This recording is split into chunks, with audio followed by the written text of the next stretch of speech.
Hello and welcome to Heroes of the Horn, a Wheel of Time podcast. I am Sir Matt. And I am Sir Ezra. And friends, we are back. My gosh, the dragon has been reborn. Yes, as you sound a little better than you did yesterday. Yeah, just a little bit. Just a little bit. I took some tea. I did some herbal stuff. Again, I'm not a channeler, so I have no one nearby that can heal me. So I'll do the best I can. Absolutely. Yeah, guys, just kind of fun. We were going to sit down and record a few videos here for YouTube, and we said, we're just going to do it live. So we got about an hour here, and we're just going to kind of we got about 4 questions we're going to be diving into today, and just kind of see what happens and where we go. This is why you got to make sure if you have that bell notification on over there on YouTube, boom, you immediately see as soon as we go live. So we were just going to record a podcast. We said, you know what, we can do this live. So as the big question, my friend, Yeah. the question of the episode, I think that's going around on Twitter and everything, is Nynaeve the dragon? Wow. And it's a great question, right? It's a great question because she sure looks like it. I mean, we just had Logain, who proclaimed himself to be the dragon. We have now, full spoilers here, he has been gentled, my friend. Moraine was in awe of his power. She questioned, is he the one? Are we wrong? Are we confused? Does the shadow know who the dragon is? She and Lane are trying to figure it out. So here we go. In terms of them, just this is so important. You can't get this wrong, right? You have to find the dragon, and you don't want the dragon to turn to the shadow. The dragon needs to be allied with the tower. The beautiful job that they did, where in which Logain was believed to be we know that it was the corruption speaking to him, right? But had individuals, former supposed dragons, speaking to him and talking to him. So it's just such a great episode. And is she the dragon? Here's the answer to that question. We don't know. We don't know. Some people want to say no, she's not. Some people want to say yes, she is. I'm saying the wheel weaves as the wheel wills, my friend. All right. And Yes. she may be the dragon reborn. Yeah. Certainly I think that the show is doing an excellent job of teasing this and getting everybody excited for it. And I do think they're doing a great job of building excitement and hype for the show. Obviously, book readers are going to come in here and say, hold on a second, Nynaeve the dragon. But I watched it with a handful of people who are watching this for the first time, and they're convinced right now that she is, Yeah. because they've been talking about this. Who is it? And remember, we kept seeing all this promotional material talking about it could be a male or a female. And so I think it's a cool way of building hype and suspense for the show. I do not believe that the show will go down that drastic of a change Yep. from the books to make Nynaeve the dragon, but to not potentially go super spoiler here, let's just say that just because you may or may not, just even if any of the characters you're following right now do or do not end up becoming the dragon, let's just say that all of them get some pretty cool powers, and all of them are Yeah. very important, and the entire 5 of them are extremely important for the entire plot, and all need to essentially be there for the final battle. It was about all of them. That's what this story is about. It's about this whole group. And it's hinted at when Moraine says, I think it's in the Dragon Reborn, that she hasn't given enough attention and time to certain Taviran. So again, she's confused. They're showing this in the show. The Shadow is also trying to figure it out. Which of these 3? In the book, it's often these 3 Taviran matter. Which one? Podon Fane is the Hound, hunting, trying to figure it out. And so we zero in on them, but even there's confusion, and then they split up and go separate ways. So Nynaeve was one of those who wasn't counted in, right? Who was someone who was not going to be, was taken away by a Trolloc, believed to be dead. And Moraine is now seeing, like, she just saved everyone's life. She saved all their lives. She is a total badass, 100%. And the power, we're going to talk here in a second just about Nynaeve's power level. Spoilers ahead, friends. It's massive. And they just showed that, they just went ahead and flexed on us in this episode, and it was something to behold, right? Yeah. So before we get into this, let's just say these include crazy spoilers. Again, I think a lot of the majority of our listeners are book readers, so I don't think this should be too necessarily too sort of spoilery territory here. But we're going to dive into a little bit of power levels just to understand. And I because there is a scale that exists that Robert Jordan made, and you can find it on the wiki. I'm not going to screen share because I don't want to totally spoil everything if you're just sort of a show watcher here. But it's interesting. One of the things that Moraine says is that when they're talking about Logain, they're talking Lan asks a question: is he more powerful than Egwene? Right? Which is definitely interesting, and to even sort of consider that. So again, this is potential complete and 100% total spoilers here for sort of this power scale. Now, the way it kind of works is it's kind of like golf. The lower you are, right, the better. So if you want to be like number one on the scale. So the scale goes all the way to number one, and then it begins to count again from 6 down to like +1. And that is the male side, because there's only a handful of male people who ever see channel. And then also the males are much more powerful than the women. So at level 13, right, is where you have like Suwan, who we'll see in the next episode of the show, right? I believe, or the episode after that. We know she's in season 1, who's the Amerlin seat. And then you have Moraine. So this is like your peak Aes Sedai. Your pinnacle prime Aes Sedai is at this level 13 power. Then we go up quite a bit of steps. So at level 8, so you think like 8 out of however many, I think it goes all the way down. It goes all the way to 72. So at 8 of 72, and then you have the males even above that, is where we get Egwene. So do you think in the showverse as already, do you think that Moraine right now thinks Egwene has the potential or is already more powerful than her? Yes. Yeah, than Moraine herself? Yes. Yeah, I think so, and I think that's the whole thing. Lan keeps asking, "Do you know which one of them it is? Who is it?" And you're just starting to test that. They're just starting to kind of figure that out, getting her to use the power with the gemstone. So then later on, when she sees Logain, her eyes are wide. She's even more confused because now Leandrin is there, Karina, they're shielding him. They're saying, "Can you feel his power?" Alana is like, "This power is immense. Nothing like they had felt before." They're shocked by it. And she's felt Egwene. She's sensed Egwene. None of the other Aes Sedai know what she knows in terms of her power and finding these Taviran. So she actually is the one who can sort of compare, right? And goes in and feels Logain's power. It's not just about the power, but it kind of is. I mean, it kind of like whoever's the most powerful. We need someone super powerful to go face the Dark One, and it's somewhat of a tell. It's somewhat of an indicator. So yeah, she sees that he's super powerful. So I think that's why she hesitates, asks that question. He's far too old. This would not fit. This doesn't work. But yeah, so she goes in and kind of does her own little power, I think, analysis, right? Yeah.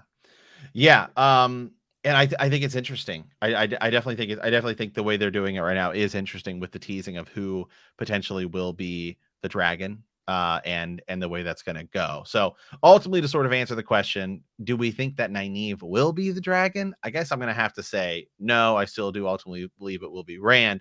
But let's say again, and I'm assuming if you're watching at this point, you are a book reader, or perhaps you're a show reader, that's fine with a few things being spoiled. So we'll Yeah. continue on just a little bit here. So as I was saying, so Egwene is at what is considered level 8 out of, I think, 72. So quite a bit more powerful than Moraine, who's at 13. So then we go all the way up to 3, and that's where Nynaeve is. So even though Crazy Nynaeve jump. even though Nynaeve, I don't think will end up being the dragon in the show, Nynaeve is absurdly powerful. I mean, Right. you saw in the episode that a little bit of the anger comes out. I always joke on the podcast that she's the Hulk, right? Her power Mm-hmm. comes through her anger is when she really sort of channels. I mean, Nynaeve is in the tier of the third most powerful female channelers that exist. Mm-hmm. Right. Yeah, man, it's huge. I mean, that's the thing. We've already seen her early on, even with her block, be able to defeat in the books Mo Gideon and things. So we know that she's extremely powerful. Full spoilers here. We know what she does later on with her healing abilities. We know what she does with Rand. Different things that involve cleansing. A lot of cool stuff that Nynaeve will do, and she is just super powerful. She's someone that you could count on. Rand needed later, so it's such a big deal. There's also this cool connection for book readers between Logain and Nynaeve, right? That is what I think is just fantastic. That Nynaeve is there when, they're almost like you're comparing Egwene at first to Logain, and then this nobody shows up, this wisdom who has emotional connections and ties to Lan. Lan gets hurt. She hulks out, Super Saiyan, Spirit Bomb, the whole thing goes Yeah. nuts, right? So that's super cool. He now is sitting there going like, wow, she's super powerful. I think what folks are going to look to is like, I thought Logain was more powerful, right? People are going to say, is that not the case? And it seems like she was doing things that even he was like, whoa, I pale in comparison to that, sort of is what it seemed like. We didn't really hear him say that, but it was the vibe you got. Right. Maybe the Logain that's going right now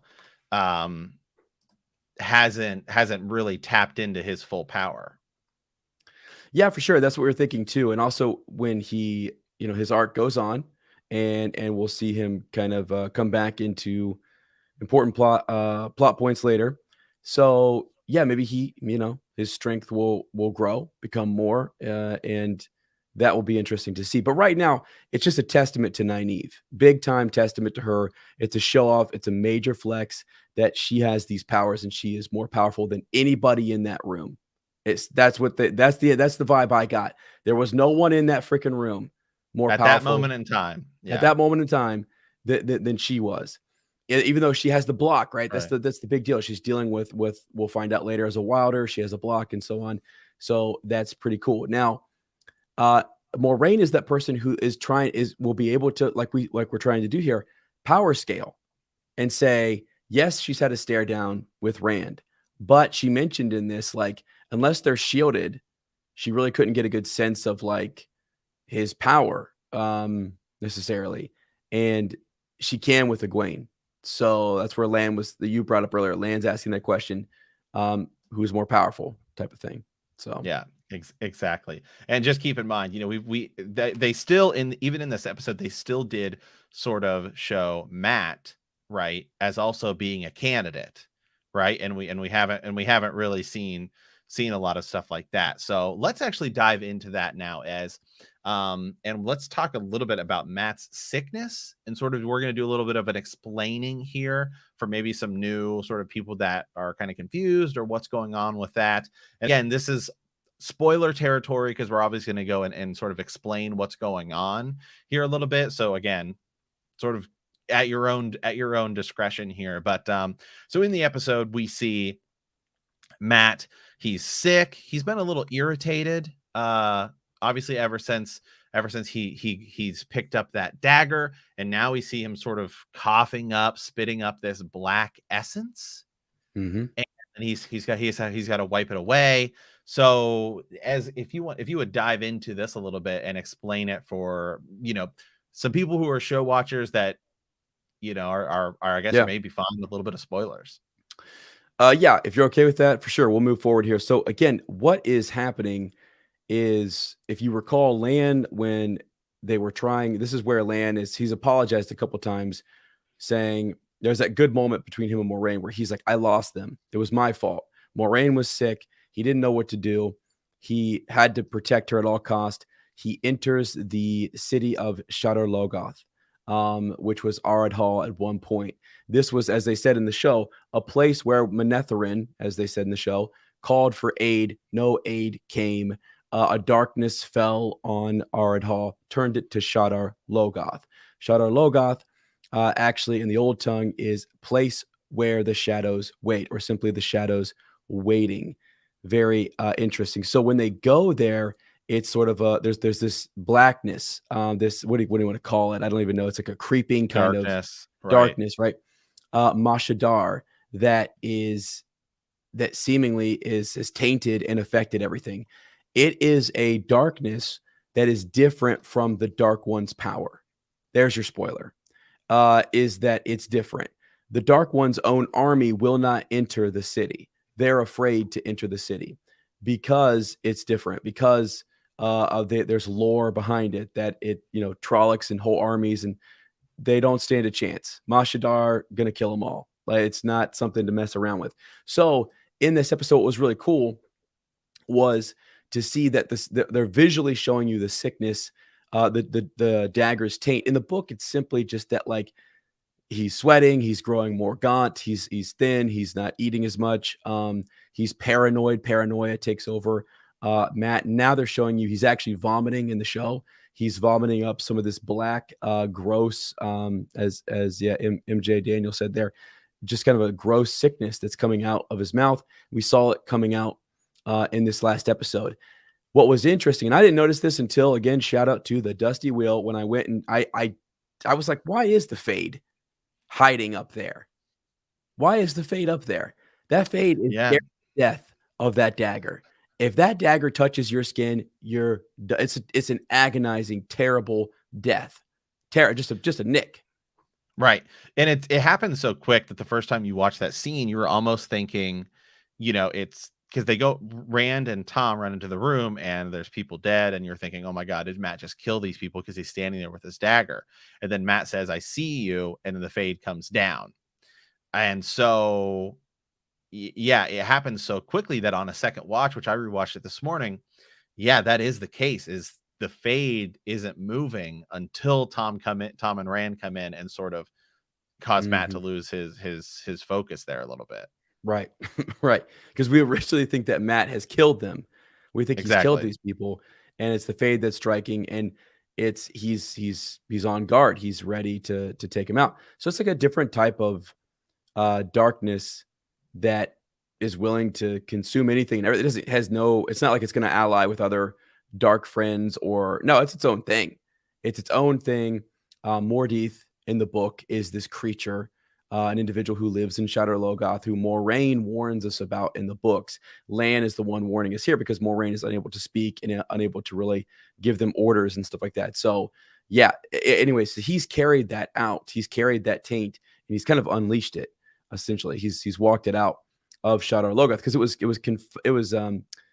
was confined kind of into that city. Mordith wanted you to take a piece of his treasure out of the city to allow him to either possess or inhabit or free him in some way. But yeah, the Trollocs, the Fades, the Murdral, they want nothing to do with that dagger, and they are very fearful of it and the power that it kind of represents. So Yeah, and I think that the dagger actually presents sort of an interesting change that will ultimately end up happening with Matt, because a lot of the characters right now we're beginning, they're already in the they're already in the stages of becoming the characters that they will be for the obviously for the remainder of the show, or even in the books. Although I think that Matt sort of takes the longest to get to his sort of character arc, because he goes through this sort of sickness. We get a little bit of Matt before they leave Emmons Field in the books, and we yeah, get a little bit of it in the show, but he's already kind of changed. They made him already a little bit darker and a little more sort of willing to do whatever it takes to try and take care of his sisters, and they sort of make him a down on his luck character, and he has some bad parents. and he's willing to steal, right, to do things for his sisters. So they've have altered him a little bit, and now he's got this dagger. And so what's interesting in the way they're doing it in the show is that his sickness doesn't actually make him feel that too far off of the character that he was before we see him in the show. Now, in the books, he will end up becoming, he's sort of a lighthearted, Yeah. kind of guy. He goes into taverns, he's like flirting with girls, and Hmm. he's a gambler. And Right. so it's going to be interesting. And of course, we know that his Barney Harris, unfortunately, stepped out of the role. He's only going to be playing Matt in season 1, and so we're going to get a new actor, which a lot of people are saying, well, if you're gonna do it at any point in the series, it kind of works that they could almost write it into the show that when Matt will get healed, which I do think is going to happen much earlier than it does in the books, because it happens kind of like he gets healed a little bit and then they have to sort of do the whole thing. Is that now you have this opportunity to say, well, it actually changed him, and then you have like a different character. I don't know how they're going to handle that. Okay. So, interesting thing, and not that they would do this, and I know they didn't probably plan for this. It seems like it was something that happened after season 1.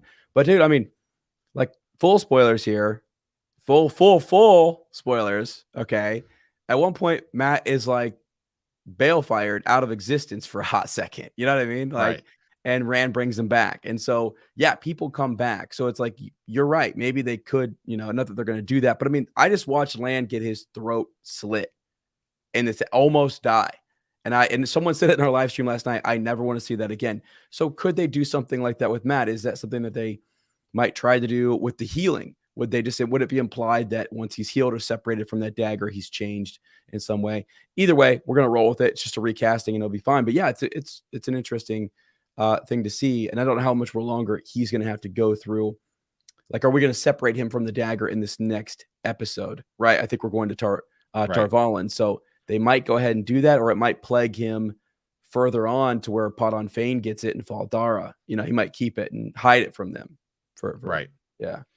Right. Okay. Well, we had one more question here that we were going to dive into, as which is the Brigitte doll explained. Okay. So in the episode, Matt is talking to the girl and she hands him a doll and she's talking about how it's Brigitte, right? And so I thought we would sort of explain this character, because I think for a lot of people, you're sort of just watching this for the first time and you're thinking, okay, this is a cool little doll. But the way they're handling sort of world building and in this show, I think is fantastic, because this Brigitte doll, right, is this sort of obviously this girl must be hearing stories, right? She has to know who this character is. And we'll go a little bit into spoiler territory here, is that Brigitte is this sort of famous hero, right? Brigitte Mhm. Silverbow. Okay. And she has such a cool backstory and I cannot wait until she will actually show up in the show as let me just point to it here. Let me go this way. A hero of the horn. Yeah, Okay. yeah. Yeah. So let's talk a little bit about her and what it means to be a hero of the horn. Yeah, for sure. So she's epic and she's mentioned quite a bit. One thing we haven't seen from Tom Maryland yet is he does talk a lot about the heroes, the hunt for the horn and the heroes of the horn. The Horn of Valir is something that will be sounded before the last battle, and it will call these great heroes back to fight alongside the dragon. So the fact that we've mentioned one of the heroes, that's an important piece. These heroes will fight with the dragon. They will acknowledge the dragon, see him or her for who they are, and they will then fight in this. They'll be summoned by that call. They're bound to come back. So yeah, she has showed up before. The wheel spins her out. Her life she's someone who's ever coming back in and out of the world, and is at times reborn. She has lived many lives, but when the horn calls her back, she comes back as Brigitte Silverbow, and she will be there to fight. She's known as having that long braid, kind of that golden blonde hair, I believe. And then she's got her long silver bow and her arrows. So yeah, pretty freaking cool character. And we're gonna hear about more of these heroes. I bet we'll get more heroes dropped. And normally we would hear that through the Gleeman. A Gleeman's tale would talk about something like this legendary thing that would happen. What a lot of book readers and fans of the series are wondering is, will we get the horn? Are we going to get the Horn of Valir later on at the Eye of the World? Are we going to hear more references to heroes of the Horn? Are they going to do that? Is that going to be something is that hard to explain? Is there a better way to explain it? I wonder what Rafe has kind of tossed around the writer's room in terms of the Heroes of the Horn and the Horn of Valir. They're a pretty big freaking deal. Huge Okay. deal. Yeah, I do think it's possible now. Again, we're a little bit further into the show. We're halfway through season 1, so now we can kind of really start to begin to sort of place this together. And last night we did a like 5-hour live stream, and I think we sort of came to a pretty reasonable idea in that the more, before this all started, we were thinking very much that we were going to have to get through some of the Great Hunt and who knows where in order to get the pace of the show rolling. But I'm thinking now season 1 might just be Eye of the World, and that's fine. I think that's fine. I think there's stuff, it's like the plot will end up sort of working itself out because there's a lot you can cut later and get rid of, like circus chapters, if you want to go down that route, where it's unnecessary to have a lot of that filling up the show. And you can save a lot of time there. So I do think that season 1's probably going to end with us going to the Eye of the World and possibly uncovering these artifacts. And then maybe that's how season 2 starts. And then maybe season 2 is just going to be the hunt for the horn. Mm-hmm. It's going to be the whole thing. And then it ends. And I do believe that you and I have both said that I think season 2 will be a blend of the Dragon Reborn, which is book 3, and the Great Hunt, which is book 2. Right. Yeah. And you showed that great graphic about the word count last night in our live stream and where you can combine books. But for starters, we're trying to lay a really good foundation and get a lot of stuff in. And they're jam packing a lot of lore, world building and stuff, and just a lot of different factions, right? Wheel of Time factions into these episodes. And we're getting a lot of knowledge there. So, yeah, I think you're probably right. I think we are going to get to the Eye of the World. There's going to be some great need that drives us there. It could be, last night we had great comments about it being a ploy to unleash the Dark One or some of the Forsaken. It could be a trap. It could be, there's going to be some changes. We don't know what they're going to be, but there's going to be something different about the Eye of the World, or how we go about finding. Again, you guys can see it on the screen here, just down below, the ancient symbol of the Aes Sedai and the dragon banner. You can see that on our screen here. Those things, like, that's at the Eye of the World. We have to go get those artifacts, and the horn is there. So the fact that they mention Brigida Silverbow in this episode, and it's a doll, right, was cool, was really cool. And it made me believe that, okay, they're referencing it now just to kind of, so when it comes up for later. Yeah, to set it up for later. You want payoffs. So that's awesome. We're looking for things that we're saying we're going to get a payoff later on in terms of that character, and I can't wait to see it. Yeah. And then she'll ultimately, and then, when the Horn of Valir is blown, all the heroes of the Horn have to, they are called. Yeah. Because the grave is no bar to their call, my friend. Yeah. Yeah, absolutely. Absolutely.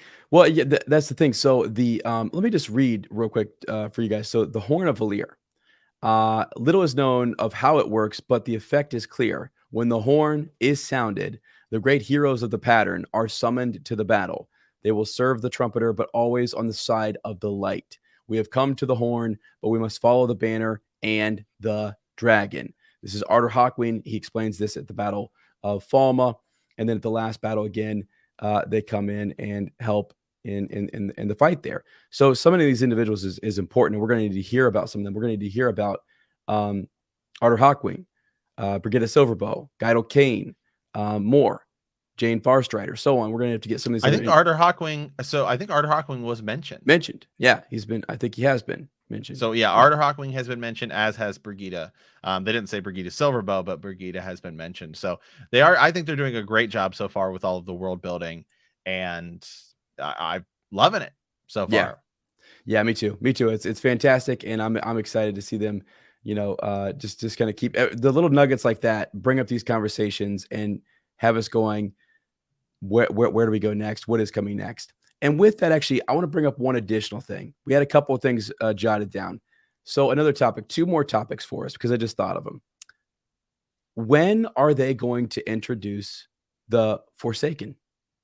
When are we going to get name drops and references? Have we gotten any of those? We've just seen dreams. It's all been about finding the dragon versus the dark one, this big setup here. I get that. Do you think that's what this is all going to be about for a while? Like we're probably not going to get the Forsaken mentioned in season 1 because non-book readers need to just come in and know that the dark one simply maybe at Tarvalin they say he has servants or something. Well, so far we've introduced the Aes Sedai, and we can see that the Aes Sedai may or may not be, like, some may be good, some may be bad.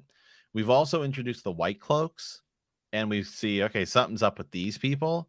So I have a feeling that it's like you don't, I don't know that you necessarily want to overwhelm people in 8 episodes, because it's like, oh my god, Mhm. well, it's like you have this guy, but he's kind of good, but really he's over here. Then you have this, and so it's you can see how that can sort of spin out of control for Mhm. 8 episodes. I do believe we will begin to explain the Forsaken, and I think we'll probably see one at the end. I think just like in the book, we will fight a one at the Eye of the World, because you're going to need somebody to be that sort of Yeah. that sort of villain to go Right. down to go down that path. So we'll have to ultimately see how it goes, but I do think we'll probably hear about one in the episode. I think it's episode 6, The Flame of Tarvalin, where feels like, I think the episode description says that Egwene is going to face the most powerful woman in the world. So it seems like she's going to be talking to Suan, possibly about becoming an Aes Sedai. And so I feel like that's when we'll get a lot more explained of what it is we're doing here. Yeah. Yeah, that makes sense. For sure. I think that's probably what is going to happen. And it would be important to have an agent of the Dark One mentioned right at the end. Someone else. Right. You can save that. You don't have to mention that now. It can be right last second, like, oh, it's not like Moraine sees this person and says, that is one of the Forsaken. Get back. Let me try to And I handle this, And I think you do that in episode 7, where you go into the ways and you can say, this is the dark one. I think I would amplify the ways a bit and have it not just be the Machin Shin that's Yeah. chasing after them. I would have it be like, you could have it be controlled by a Forsaken, perhaps even Balzamon, the one that's already been appearing in their dreams. And then maybe Yeah. maybe we fight Balzamon at the end. Maybe you don't kill him, but maybe you Right. just fight him and we Right. escape or something, or you sort of push him back. Yeah, well, yeah, maybe it's, because we know like Rand, yeah, like has his fight at the Eye of the World, but maybe it's all of them working again instead of the, being divided by a couple Agenor and whoever, like we're fighting one person, which is the shadow figure we've been seeing, and then later on you can drop, there's a lot of these guys. There's a bunch of Right. Forsaken or whatever, which would be kind of cool. Um yeah. So also one more topic, because this was brought up last night and I saw it. The comments were flying by last night in our live stream. The gem that Matt has. I saw someone talking about this the other day, and I just want to clip this up, put it up there on YouTube, get folks' thoughts. The gem that Matt takes off of this IEL, I've still been fascinated by it. There are several different glimpses of it. People are saying they believe it's a replacement for the fox head medallion, that it's something that he picked off of this IEL that might be a replacement for that. And maybe we're not going to go to different realms like the snakes and the foxes, and we're not going to go see the elephant, right? Or something. We're going to just get a stone that came from Rudion or something, and it's something that can block and stop the power. We find out later that Elaine wants to see the medallion because she doesn't understand it, and she thinks she can, she can create Tir and stuff like that. So she's trying to figure out what is that. So I saw someone say maybe that stone, because Matt, they showed it from the back, they showed it from the front. Matt takes it, holds it up like this, looks at it. It wasn't like he just picked it up a couple of different things that were valuable and put them away. No, this was like and it wasn't just coins. He didn't just grab a bunch of coins off of him. And again, this is an ailment. I mean, He grabs the little yeah, statue too, or the little figure. right. So I guess if they're making as many changes as they're making, and maybe you can't go to that realm to get those artifacts, he can't go get. Maybe that's too high fantasy for folks, and we can't go do all of that. Maybe the portal stones don't make sense. Maybe we just need to introduce traveling. There are things like that that might be taken out because it gets real high fantasy in the Wheel of Time, and it might be easier just to say that's an artifact that we found. It wasn't given to him or something. I don't know. Yeah, I don't know. I don't know that they're going to shy away from the realms and shy away from it necessarily being high fantasy, but I do think the whole trip to Rudion in the books, I now that I've sort of seeing the way they're possibly setting this up, I think you actually just by the Taviran nature, once that really gets explained, which I think is going to get a little more explained in the next episode, because this whole deal is we keep searching for the dragon, and eventually you're going to have to say, well, hold on a second. If only one of these people is a dragon, how is it that everyone else has all this special stuff going on? Of course, as book readers, we know, but to the show audience, to your just sort of right, people who don't read the books and are just finding what to binge watch on Netflix and Amazon Prime, you're going to have to sort of explain what it is to be a Tavirian, because, well, hold on, how did Rand knock that door down if he's not the dragon?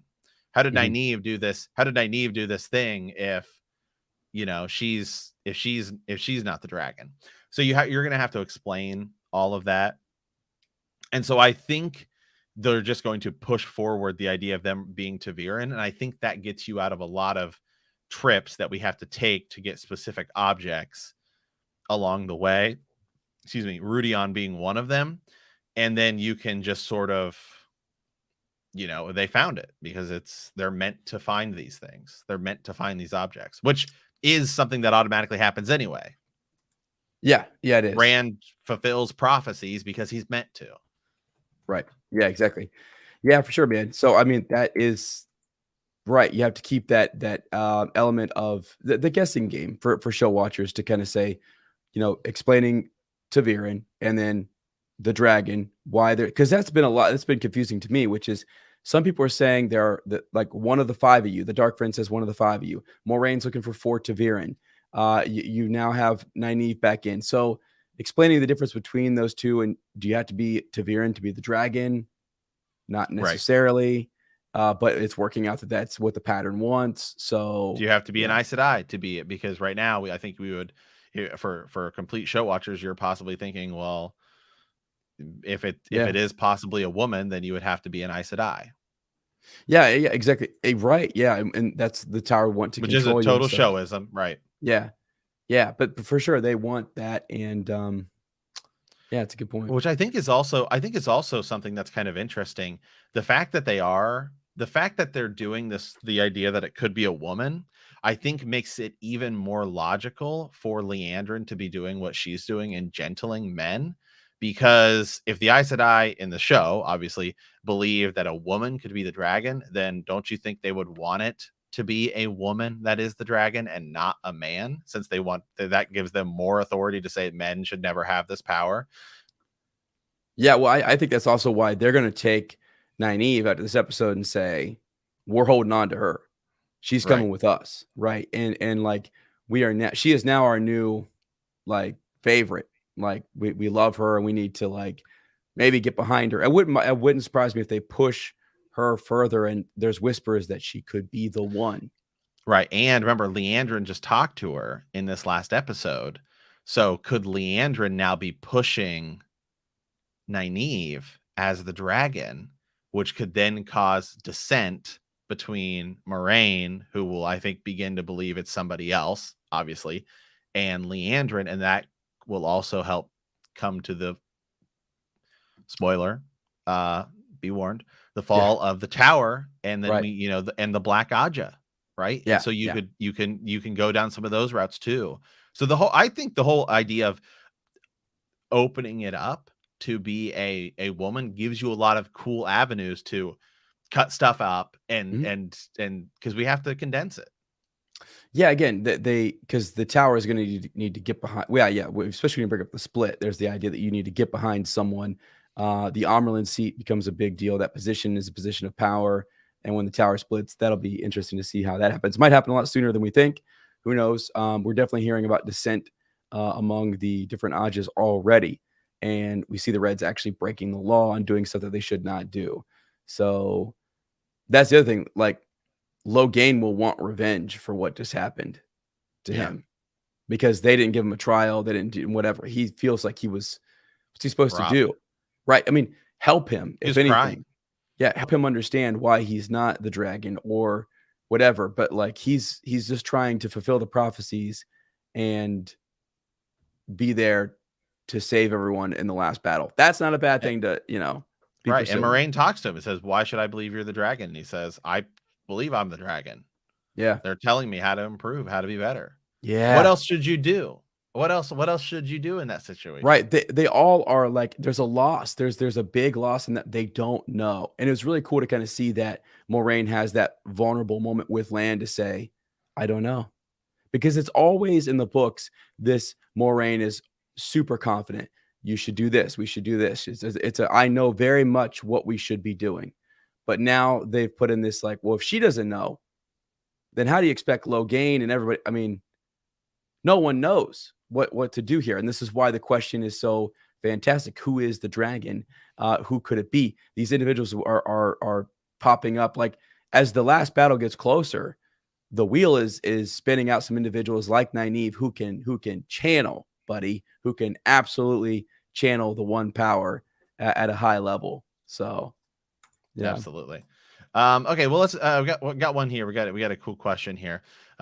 Here's the horn. Do you think they will explore Taviran in depth? Moraine has dropped the Taviran name once, and Taviran is explained in more depth on the Explore tab, which is part of those extended features on the Amazon Prime website. Maybe they expect viewers to read. I believe that we talked about this a little bit in our one of the live streams we did, in that I believe that when we meet Loyal, being Taviran will be more explained, which I believe, I'm guessing, just sort of my personal thought here, is going to be the next episode, episode 5. The episode title says that Perrin and Egwene meet familiar faces, and Rand and Matt meet strange ones. And we know we're going to get Min. There's even a leaked photo of it. We know we're getting Loyal. We see him in some of the promotional art. I don't believe there's any promotional art that shows his face, although there are leaked photos of that. But I think that's what will happen is Matt and Rand are, I think the next episode is when you have them meet Min and Loyal, and then Loyal will go with them to Tarvalin, unless the whole thing takes place in Tarvalin, which is possible as well. And then Loyal's going to be with us. He's part of the group. He's there Mhm. in the promotional art. You see him in the ways. You see a backside shot of him, but he is there. Right. Yeah. Yeah, I don't know if I think they're gonna have to explain more of this in the show, and we need to do more than just read about it because that we have like Matt's been saying, we have to balance the idea of the dragon, and then underneath the dragon, you have other individuals who are Taviran, and the pattern uses them for a purpose. Let me read something to you guys from the wiki just so you can understand a little bit about this. So, yeah, Taviran are people around whom the Wheel of Time specifically weaves the pattern with all surrounding life threads. No one is born Taviran.